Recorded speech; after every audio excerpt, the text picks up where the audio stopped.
जय हिंद दोस्तों, TN मेंटोरा channel में आपका स्वागत है। आज हम यूपी टेट बाल विकास का जो महत्वपूर्ण इम्पोर्टेंट क्वेश्चंस हैं उसको हम करेंगे, जो आपके पेपर फर्स्ट और पेपर सेकंड के लिए बहुत ही मोस्ट इम्पॉर्टेंट होने वाला है। आपके लिए क्वेश्चंस टॉप सिलेक्टेड PYQ से लिया गया है, जो टॉप 100 क्वेश्चंस है, जो एग्ज़ाम में आपको बहुत ही हेल्पफुल देगा। हमारा आज का पहला क्वेश्चन है कि विकास की जो प्रक्रिया होती है वह किस अवस्था से शुरू होती है। तो विकास की जो प्रक्रिया होती है वह प्रसव पूर्व अवस्था से ही स्टार्ट हो जाती है। इसका ऑप्शन नंबर सी सही हो जाएगा। वृद्धि जो है, जो ग्रोथ होता है, यह जो शब्द का प्रयोग है, यह मुख्य रूप से किन परिवर्तनों के लिए किया जाता है। तो जो वृद्धि, सबसे पहले बात हो गया कि वृद्धि जो है यह मात्रात्मक होती है, यह गुणात्मक नहीं होती है, यह मात्रात्मक होती है। और ये जो ग्रोथ होता है यह शारीरिक परिवर्तन के लिए शब्द का प्रयोग किया जाता है। इसका ऑप्शन नंबर बी सही हो जाएगा। अगला हमारा क्वेश्चन है कि विकास का जो सिरापदाभिमुख सिद्धांत है यह क्या बताता है। तो ये जो विकास का सिरपदाभिमुख जो सिद्धांत है यह बताता है कि विकास सिर से पैर की ओर बढ़ता है। इसका ऑप्शन नंबर बी सही हो जाएगा। आनुवंशिकता का स्थिर सामाजिक कारक किसे माना जाता है। तो आनुवंशिकता का जो स्थिर सामाजिक कारक है यह वंशानुक्रम को माना जाता है। इसका ऑप्शन नंबर बी सही हो जाएगा। वीडियो को लास्ट तक जरूर देखिएगा, क्योंकि इसमें बहुत ही मोस्टली इम्पोर्टेंट क्वेश्चंस को सेलेक्ट किया गया है, जो आपके एग्जाम में बहुत ही हेल्पफुल रहेगा। अगला हमारा क्वेश्चन है कि निम्नलिखित में से कौन सा सूक्ष्म गतिक कौशल, जो जिसे हम फाइन मोटर स्किल कहते हैं, इसका उदाहरण कौन सा है। तो इनमें से जो सूक्ष्म गतिक कौशल है यह लिखना या पेंटिंग करना होगा। इसका ऑप्शन नंबर सी सही हो जाएगा, क्योंकि इसमें सिर्फ हमारी उंगलियों का ही प्रयोग होता है। इसमें पूरे शरीर की कोई भी इसमें समायोजन नहीं होता है। अगला हमारा क्वेश्चन है कि अधिगम जो लर्निंग होता है इसका मुख्य उद्देश्य क्या होता है। तो अधिगम जो लर्निंग हम करते हैं इसका मुख्य उद्देश्य ये होता है कि व्यवहार में अस्थायी परिवर्तन कैसे किया जाए। इसका ऑप्शन नंबर बी सही हो जाएगा।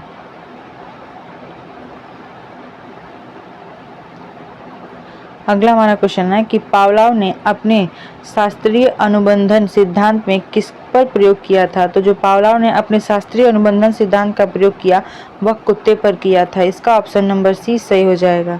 अगला हमारा प्रश्न है कि पुनर्बलन जो सिद्धांत है इसका जो किसने दिया था। जो पुनर्बलन सिद्धांत क्लार्क हॉल ने दिया था। इसका ऑप्शन नंबर बी सही हो जाएगा। डिस्लेक्सिया निम्नलिखित में से किससे संबंधित है। तो डिस्लेक्सिया जो है यह पठन विकार से संबंधित है। इसका ऑप्शन नंबर सी सही हो जाएगा, क्योंकि डिस्लेक्सिया में बच्चे जो भी लिखा रहता है उसको सही से पढ़ नहीं पाते हैं। सा को वाच पढ़ेंगे, वाच को सा पढ़ेंगे। अगला हमारा क्वेश्चन है कि प्रतिभाशाली बच्चों की जो IQ लेवल होती है वह सामान्यतः कितनी मानी जाती है। तो जो प्रतिभाशाली बच्चे होते हैं, रचनात्मकता, वो जो क्रिएटिविटी वाले बच्चे होते हैं, उनका IQ लेवल बहुत ही हाई रहता है। इनका IQ लेवल लगभग 140 से ऊपर रहता है। इसका ऑप्शन नंबर डी सही हो जाएगा। अगला हमारा प्रश्न है कि बहुबुद्धि सिद्धांत जो है किसके द्वारा दिया गया था। तो बहुबुद्धि का जो सिद्धांत है यह गार्डनर द्वारा दिया गया था। इसका ऑप्शन नंबर बी सही हो जाएगा। अगला हमारा प्रश्न है कि बुद्धि लब्धि जो है, जो IQ का जो सूत्र है वह क्या है। तो बुद्धि लब्धि का जो सही सूत्र हो जाएगा मानसिक आय बटे वास्तविक आय इंटू 100। इसका ऑप्शन नंबर बी सही हो जाएगा। व्यक्तित्व का मनोविश्लेषण सिद्धांत किसने दिया है। तो व्यक्तित्व का मनोविश्लेषण सिद्धांत सिगमंड फ्रायड ने दिया है। इसका ऑप्शन नंबर बी सही हो जाएगा। यह यूपी टेट का बहुत ही फेवरेट क्वेश्चन है, क्योंकि यह हर जो शिफ्ट है इसमें हर शिफ्ट में सिगमंड फ्रायड से रिलेटेड क्वेश्चन पूछता है, इसलिए ये बहुत ही इंपॉर्टेंट है यूपी टेट के एग्जाम के लिए। अगला हमारा प्रश्न है कि विकास के किस काल को अत्यधिक दबाव और तूफान का काल कहा गया है। तो विकास के जो किशोरावस्था काल है यह अत्यधिक दबाव और तूफान का काल कहा गया है। इसका ऑप्शन नंबर बी सही हो जाएगा। और ये अत्यधिक दबाव और तूफान का काल किसने कहा है। तो स्टेनले हॉल ने कहा है। अगला हमारा प्रश्न है कि आनुवंशिकता का सबसे छोटा इकाई क्या है। तो आनुवंशिकता की जो सबसे छोटी इकाई है वह जीन कहलाती है। इसका ऑप्शन नंबर बी सही हो जाएगा। पियाजे के अनुसार जो संज्ञानात्मक विकास है उसकी कितनी अवस्थाएं हैं। तो पियाजे के अनुसार जो संज्ञानात्मक विकास की अवस्थाएं हैं वह 4 हैं। इसका ऑप्शन नंबर बी सही हो जाएगा। समीपस्थ विकास का जो क्षेत्र है जिसे हम जेडपीडी के नाम से भी जानते हैं, इस सिद्धांत की खोज किसने किया है? तो वाइगोस्की ने जेडपीडी का सिद्धांत दिया है। इसका ऑप्शन नंबर बी सही हो जाएगा। थॉर्नडाइक ने सीखने के मुख्य कितने नियम बताए हैं? तो थॉर्नडाइक ने 3 नियम बताए हैं, अभ्यास, तत्परता और प्रभाव का नियम। इसका ऑप्शन नंबर बी सही हो जाएगा। अगला हमारा प्रश्न है कि डिस्ग्राफिया का संबंध किससे है? तो डिस्ग्राफिया का संबंध लिखने से रिलेटेड है। इसका ऑप्शन नंबर बी सही हो जाएगा। और जो डिसलेक्सिया है ये पढ़ने से संबंधित है। अगला हमारा प्रश्न है कि बुद्धि का जो बालू का सिद्धांत है या परमाणुवादी सिद्धांत किसे कहा जाता है? तो जो बुद्धि का बालू का सिद्धांत या परमाणुवादी सिद्धांत है यह बहुकारक सिद्धांत को कहा जाता है। और ये किसने दिया है? तो ये बहुकारक सिद्धांत थॉर्नडाइक ने दिया है। इसका ऑप्शन नंबर सी सही हो जाएगा। अगला हमारा प्रश्न है कि किंडरगार्टन जो विधि है इसके प्रतिपादक कौन है? तो किंडरगार्टन मेथड के प्रतिपादक फ्रॉबेल हैं। इसका ऑप्शन नंबर बी सही हो जाएगा। आउट ऑफ द बॉक्स चिंतन किससे संबंधित है? आउट ऑफ द बॉक्स चिंतन डाइवर्जेंट थिंकिंग से संबंधित है, अपसारी चिंतन से। इसका ऑप्शन नंबर बी सही हो जाएगा।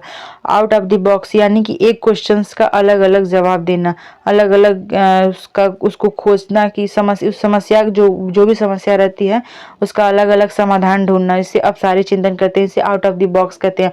और इसका ऑप्शन नंबर बी सही हो जाएगा। मैकडूगल के अनुसार जो मूल प्रवृत्तियां होती हैं वो उनकी संख्या कितनी है? तो मैकडूगल के अनुसार जो मूल प्रवृत्तियां होती हैं उसकी 14 संख्या होती है। इसका ऑप्शन नंबर सी सही हो जाएगा। बुद्धि का क और ख सिद्धांत किसने दिया है? तो बुद्धि का क और ख सिद्धांत हैब ने दिया है। इसका ऑप्शन नंबर बी सही हो जाएगा। किसने कहा कि शिक्षा एक द्विध्रुवीय प्रक्रिया है जिसमें छात्र और शिक्षक शामिल हैं? तो जॉन एडम्स ने कहा है कि शिक्षा एक द्विध्रुवीय प्रक्रिया है जिसमें छात्र और शिक्षक शामिल होते हैं। इसका ऑप्शन नंबर बी सही हो जाएगा। शिक्षण की जो त्रिध्रुवीय प्रक्रिया है इसमें कौन शामिल नहीं है? तो जो त्रिध्रुवीय प्रक्रिया है यह इसमें खेल का मैदान शामिल नहीं है। त्रिध्रुवीय प्रक्रिया में शिक्षक, छात्र और पाठ्यक्रम शामिल होते हैं। इसका ऑप्शन नंबर डी सही हो जाएगा। अगला हमारा प्रश्न है कि जो ब्रेल लिपि है इसमें कितने बिंदु समाहित हैं जिसपे जो अंधे होते हैं उनको सिखाया जाता है? तो इसमें 6 बिंदु होते हैं। इसका ऑप्शन नंबर बी सही हो जाएगा। समस्या समाधान की पहली अवस्था कौन सी होती है? तो समस्या समाधान की सबसे पहली अवस्था होती है कि जो समस्या को सबसे पहले पहचाना जाता है। इसका ऑप्शन नंबर बी सही हो जाएगा। थॉर्नडाइक ने अपना प्रयोग किस जीव पर किया था? तो थॉर्नडाइक ने अपना प्रयोग भूखी बिल्ली पर किया था। इसका ऑप्शन नंबर सी सही हो जाएगा। जो प्रोजेक्ट विधि है इसके प्रतिपादक या जनक कौन है? तो प्रोजेक्ट विधि के प्रतिपादक किलपैट्रिक जी हैं। इसका ऑप्शन नंबर बी सही हो जाएगा।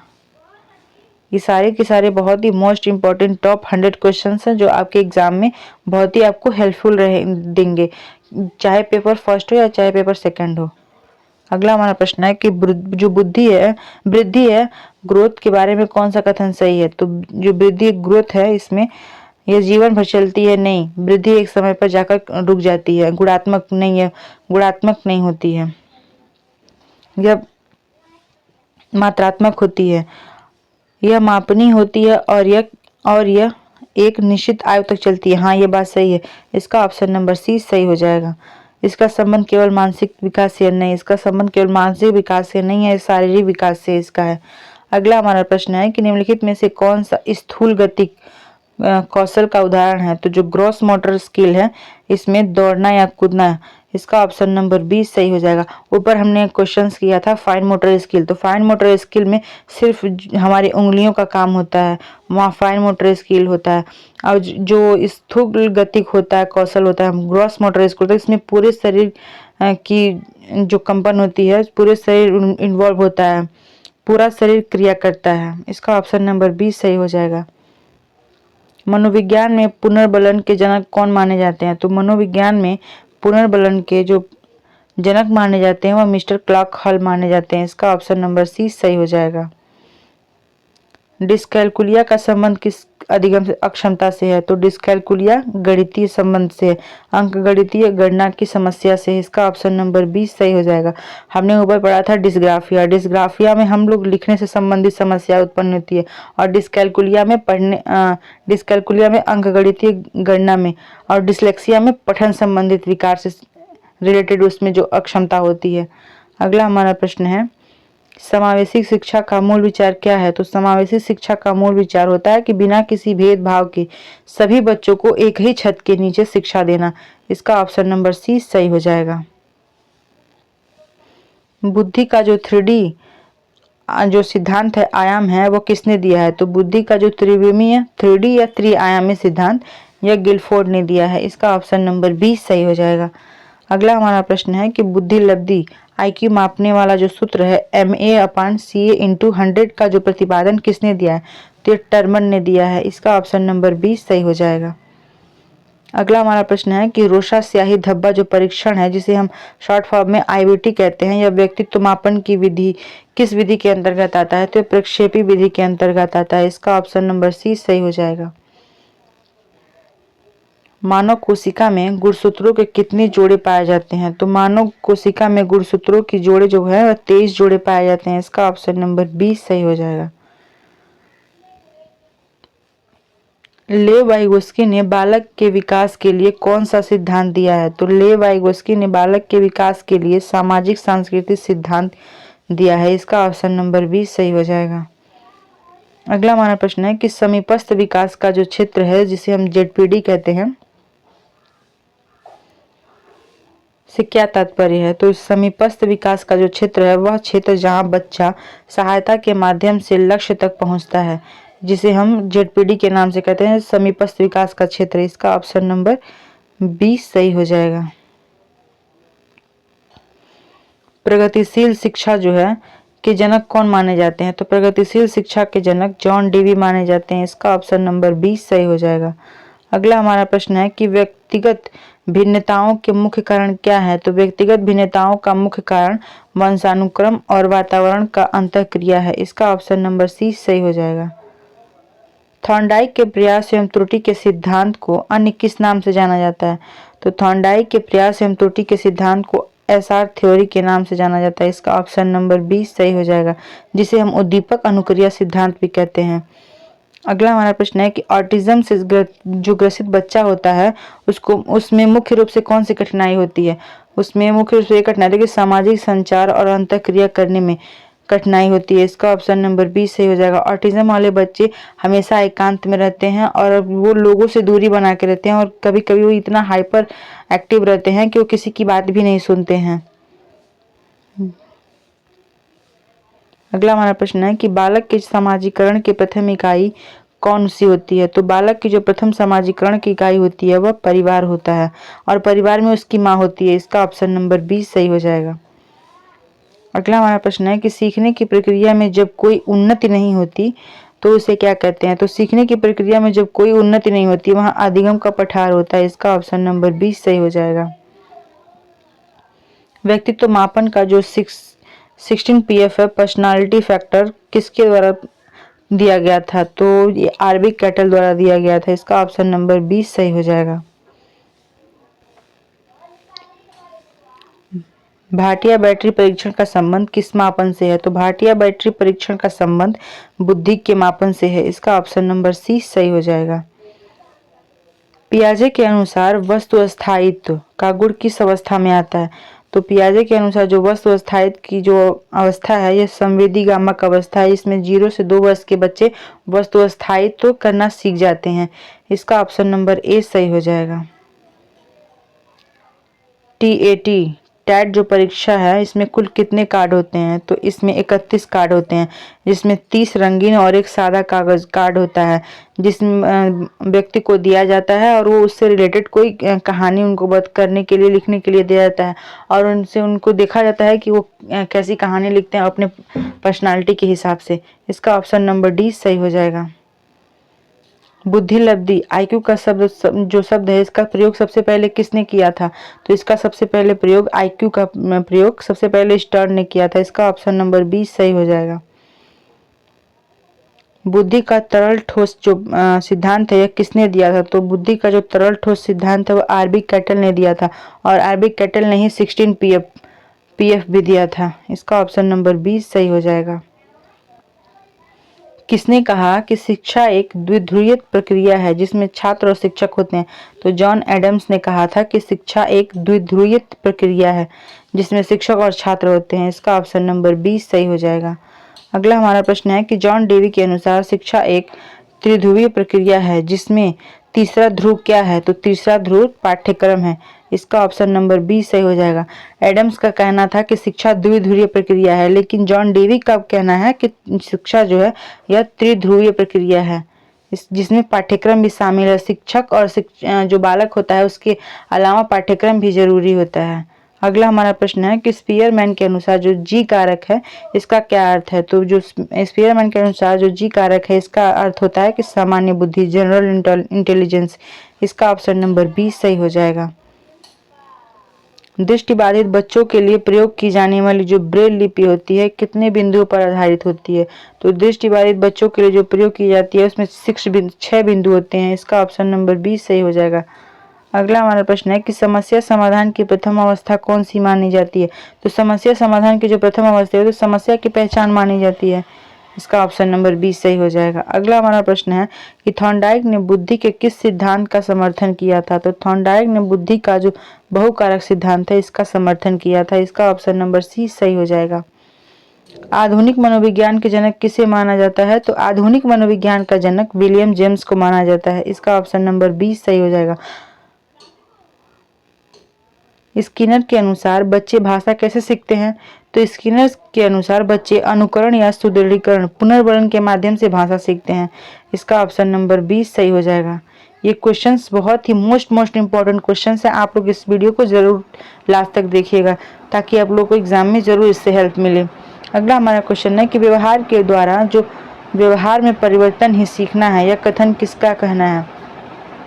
तो व्यवहार के द्वारा व्यवहार में परिवर्तन ही सीखना है, ये गिलफोर्ड का कहना है। इसका ऑप्शन नंबर सी सही हो जाएगा। ये बहुत ही मोस्ट इम्पॉर्टेंट क्वेश्चन है। लगभग ये हर शिफ्ट में गिलफोर्ड से रिलेटेड क्वेश्चंस पूछता है और ऐसे पूछ देगा कि इन्होंने कौन सा सिद्धांत दिया था या इनका जो परिभाषा है वो इनका परिभाषा कौन सा है। अगला हमारा प्रश्न है कि पावलोव को किस क्षेत्र में उनके शोध के लिए 1904 में नोबेल पुरस्कार दिया गया था? तो नोबेल पुरस्कार चिकित्सा शास्त्र के लिए दिया गया था जिसमें लाल ग्रंथियों पर प्रयोग किया गया था। कुत्ते पर इन्होंने प्रयोग किया था, इसलिए इन्हें 1904 में नोबेल पुरस्कार दिया गया था। इसका ऑप्शन नंबर सी सही हो जाएगा। अगला हमारा प्रश्न है कि अंतर्दृष्टि या सूझ का सिद्धांत इनसाइट लर्निंग किसने दिया है? तो गेस्टाल्टवादी कोहलर ने दिया है। इसका ऑप्शन नंबर 20 सही हो जाएगा। मानसिक आय का संप्रत्यय सबसे पहले किसने दिया था? तो मानसिक आय का जो संप्रत्यय है सबसे पहले बिनेम साइमन ने दिया था। इसका ऑप्शन नंबर सी सही हो जाएगा। अगला हमारा प्रश्न है कि सृजनात्मकता का मुख्य घटक क्या है? तो सृजनात्मकता का मुख्य घटक मौलिकता और विविधता है। इसका ऑप्शन नंबर 20 सही हो जाएगा। अगला हमारा प्रश्न है कि बालक एक पुस्तक के समान है जिसे शिक्षक को अद्योपांत शुरू से अंत तक पढ़ना चाहिए, यह किसने कहा है? तो बालक एक पुस्तक के समान है जिसे शिक्षक को शुरू से अंत तक पढ़ना चाहिए, यह रूसो ने कहा है। इसका ऑप्शन नंबर सी सही हो जाएगा।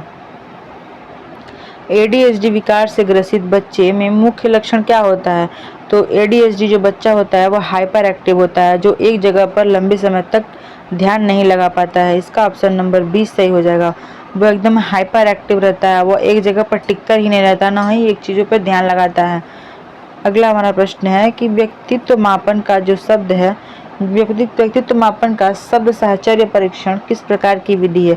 तो व्यक्तित्व मापन का जो शब्द साहचर्य परीक्षण है वर्ड एसोसिएशन टेस्ट या प्रक्षेपी विधि है। इसका ऑप्शन नंबर 20 सही हो जाएगा। स्वनियमन जो है इसका क्या अर्थ है? तो स्वनियमन का अर्थ है अपने स्वयं के व्यवहार की निगरानी करना और नियंत्रण करना।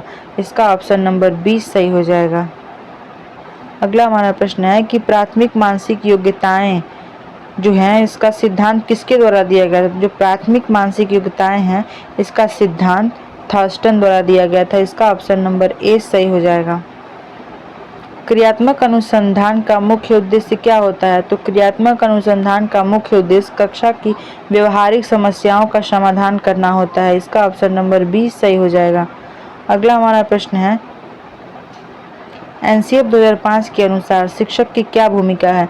तो एनसीएफ 2005 के अनुसार नेशनल करिकुलम फ्रेमवर्क 2005 के अनुसार शिक्षक की भूमिका एक सुविधादाता फैसिलिटेटर के रूप में होनी चाहिए।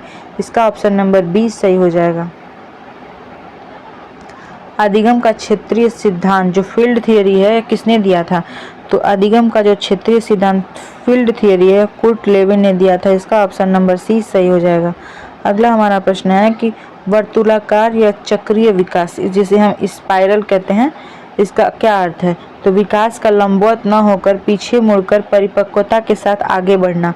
तो ये स्पाइरल ऐसे होता है, ऐसे विकास होता है जिसे वर्तुलाकार या चक्रीय विकास भी कहते हैं। इसका ऑप्शन नंबर 20 सही हो जाएगा। बुद्धि का पदानुक्रमित सिद्धांत जो किसके द्वारा दिया गया था? तो बुद्धि का जो पदानुक्रमिक सिद्धांत है यह फिलिप बर्नर द्वारा दिया गया था। इसका ऑप्शन नंबर ए सही हो जाएगा। वंशानुक्रम माता पिता से संतान को प्राप्त होने वाले गुणों का नाम है। यह परिभाषा किसकी है? तो यह परिभाषा रूथ बेनेडिक्ट की है। इनका मानना है कि वंशानुक्रम जो है माता पिता से संतान को प्राप्त होने वाले गुणों का नाम होता है। इसका ऑप्शन नंबर 20 सही हो जाएगा। अगला हमारा प्रश्न है कि किशोरावस्था को अपरिपक्वता से परिपक्वता की ओर संक्रमण काल किसने कहा है? तो किशोरावस्था को अपरिपक्वता से परिपक्वता की ओर संक्रमण काल जर्सील्ड ने कहा है। इसका ऑप्शन नंबर 20 सही हो जाएगा। ये क्वेश्चंस नया है जिसे आप लोग ध्यान में जरूर रखिएगा। अगला हमारा प्रश्न है कि सृजनात्मक जो चिंतन है उसकी पहचान के लिए सृजनात्मक चिंतन परीक्षण जो है किसने तैयार किया था? तो सृजनात्मक चिंतन की पहचान के लिए सृजनात्मक चिंतन परीक्षण टॉरेंस ने तैयार किया था। इसका ऑप्शन नंबर 20 सही हो जाएगा। ये क्वेश्चन ही मोस्ट इंपॉर्टेंट क्वेश्चन है और ये नया क्वेश्चन है जो आपके नए सिलेबस के आधार पर बनाए गए हैं। कौन सी ग्रंथि बालक के लैंगिक विकास के लिए महत्वपूर्ण मानी जाती है? तो जो पीनियल ग्रंथि होती है बालक की लैंगिक विकास के लिए महत्वपूर्ण मानी जाती है। इसका ऑप्शन नंबर 20 सही हो जाएगा। अगला हमारा प्रश्न है कि अधिगम में पुरुष और दंड का प्रयोग सबसे ज्यादा किस सिद्धांत में महत्वपूर्ण माना गया है? तो अधिगम में जो पुरुष और दंड का प्रयोग होता है यह क्रिया प्रसूत अनुबंधन के सिद्धांत में महत्वपूर्ण माना गया है और ये क्रिया प्रसूत अनुबंधन सिद्धांत स्किनर ने दिया है। इसका ऑप्शन नंबर 20 सही हो जाएगा। अगला हमारा प्रश्न है कोलबर्ग के अनुसार नैतिक विकास की कुल कितनी अवस्थाएं हैं? तो कोलबर्ग के अनुसार नैतिक विकास की 6 अवस्थाएं हैं और 3 स्तर हैं। इसका ऑप्शन नंबर ए सही हो जाएगा। थॉर्नडाइक के सीखने के मुख्य नियमों में निम्नलिखित में से कौन शामिल नहीं है? तो थॉर्नडाइक के जो सीखने का जो मुख्य नियम 3 नियम इनका नियम है जिसमें तत्परता का नियम, अभ्यास का नियम और प्रभाव का नियम। लेकिन डी बहुक्रिया जो बहु अनुक्रिया का नियम है यह नहीं है, यह मुख्य नियम नहीं, यह गौण नियम है। इसका ऑप्शन नंबर डी सही हो जाएगा। अगला हमारा प्रश्न है कि प्रक्षेपी विधि जो है प्रोजेक्टिव मेथड, इसमें टेट परीक्षण जो होता है ये इसका हिंदी में क्या नाम है? तो टेट का जो हिंदी में नाम है प्रासंगिक अंतर्बोध परीक्षण है। इसका ऑप्शन नंबर 20 सही हो जाएगा। अगला हमारा प्रश्न है कि पियाजे के अनुसार पूर्व संक्रियात्मक अवस्था है जो होती है उसकी आयु सीमा क्या है? तो जो पूर्व संक्रियात्मक अवस्था होती है वह 2 से 7 वर्ष तक मानी गई है। पियाजे ने इसे पूर्व संक्रियात्मक अवस्था कहा है। इसका ऑप्शन नंबर 20 सही हो जाएगा। अगला हमारा प्रश्न है कि थॉर्नडाइक ने अपने प्रयोग में मृत मछली का उपयोग किस रूप में किया है? तो इसमें उद्दीपक के रूप में किया है। इसका ऑप्शन नंबर 20 सही हो जाएगा। वहाँ पे भूखी बिल्ली थी और वहाँ जो मरी हुई मछली थी उसके बिल्ली के सामने रखा गया था बॉक्स बना करके। इसका ऑप्शन नंबर 20 सही हो जाएगा। अगला हमारा प्रश्न है कि आधुनिक मनोविज्ञान का व्यवहारवाद संप्रदाय जो है किसने शुरू किया था? तो आधुनिक मनोविज्ञान का जो व्यवहारवाद संप्रदाय है ये जेबी वॉटसन द्वारा शुरू किया गया था। इसका ऑप्शन नंबर 20 सही हो जाएगा। अगला हमारा प्रश्न है कि गेस्टाल्टवादी जो है ये संप्रदाय का उदय किस वर्ष हुआ था? तो गेस्टाल्टवाद जो संप्रदाय है इसका उदय 1912 में हुआ था। इसका ऑप्शन नंबर सी सही हो जाएगा। कोहलर एक गेस्टाल्टवादी मनोवैज्ञानिक थे। अगला हमारा प्रश्न है कि प्रतिभाशाली बालकों की पहचान के लिए सबसे कम महत्वपूर्ण क्या है? तो प्रतिभाशाली बालकों की पहचान के लिए सबसे कम महत्वपूर्ण अभिभावकों का मत है। इसका ऑप्शन नंबर सी सही हो जाएगा। अगला हमारा प्रश्न है कि ईड, ईगो और सुपर ईगो मानव व्यक्तित्व के 3 भाग हैं। यह किसने दिया है? ये किसने कहा है? तो ये सिगमंड फ्रायड ने दिया है और सिगमंड फ्रायड ने मनोविश्लेषणात्मक सिद्धांत दिया। इसका ऑप्शन नंबर बी सही हो जाएगा। अगला हमारा प्रश्न है कि संयोजनवाद जो कनेक्शनिज्म है, इसका सिद्धांत किस मनोवैज्ञानिक सिद्धांत ने दिया है? तो ये थॉर्नडाइक ने दिया है संयोजनवाद का सिद्धांत। इसका ऑप्शन नंबर सी सही हो जाएगा। अगला हमारा प्रश्न है बालक के हाथ, पैर और नेत्र उसके प्रारंभिक शिक्षक हैं। यह विचार किसका है? तो बालक के हाथ, पैर और नेत्र जो आंखें होती हैं वो प्रारंभिक शिक्षक हैं। ये रूसो ने कहा है। इसका ऑप्शन नंबर बी सही हो जाएगा। अगला हमारा प्रश्न है कि ब्रेल लिपि का आविष्कार किसके लिए किया गया है? तो ब्रेल लिपि का आविष्कार दृष्टिबाधित बच्चों के लिए किया गया है, जिसमें 6 डॉट होता है।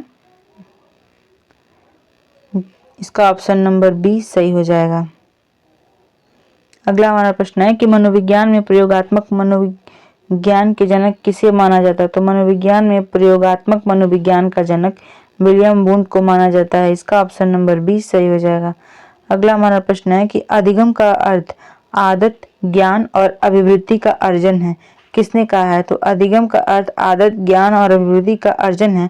यह क्रो एंड क्रो ने कहा है। इसका ऑप्शन नंबर 20 सही हो जाएगा। और क्रो एंड क्रो ने ही कहा था कि जो 20वीं शताब्दी है यह किशोरावस्था का काल है। इसका ऑप्शन नंबर 20 सही हो जाएगा। अगला हमारा प्रश्न है कि डिस्ग्राफिया जो है वो किस प्रकार का विकार माना जाता है? तो जो डिस्ग्राफिया या शारीरिक रूप से अक्षम लिखने की मांसपेशियों की समस्या के रूप में भी माना जा सकता है। इसका ऑप्शन नंबर बी सही हो जाएगा। अगला हमारा प्रश्न है कि थर्स्टन के अनुसार जो 7 प्राथमिक मानसिक योग्यताएं होती हैं इसे गीत के माध्यम से याद किया जा सकता है। लाख 28 कुड़ीदा 47 वेट कुड़ीदा हास्य संदर्भ में। इसका ऑप्शन नंबर बी सही हो जाएगा। ये बहुत ही इंपॉर्टेंट क्वेश्चन है, इसे आप लोग जरूर नोट डाउन कर लीजिएगा और इसे याद कर लीजिएगा। अगला हमारा प्रश्न है कि उपचारात्मक शिक्षण जो है इसका मुख्य लक्ष्य क्या होता है? तो उपचारात्मक शिक्षण का सबसे मुख्य लक्ष्य होता है कि सीखने की कमियों को दूर करना। इसका ऑप्शन नंबर बी सही हो जाएगा। वाइगोस्की के अनुसार बच्चे अपने से अधिक ज्ञानी व्यक्ति से क्या प्राप्त करते हैं? तो वाइगोस्की के जो बच्चे होते हैं अपने से अधिक ज्ञानी व्यक्तियों से मचान या सहायता प्राप्त करते हैं। इसका ऑप्शन नंबर 20 सही हो जाएगा। विकास की कभी न समाप्त होने वाली प्रक्रिया है। विकास कभी न समाप्त होने वाली प्रक्रिया है। यह विकास का कौन सा सिद्धांत है? तो यह निरंतरता का सिद्धांत है। इसका ऑप्शन नंबर 20 सही हो जाएगा। ये हमारे टॉप 100 मोस्ट सिलेक्टेड क्वेश्चन थे जो आपके यूपी टेट के पेपर फर्स्ट या पेपर सेकंड में सीडीपी में बहुत ही हेल्पफुल रहेंगे।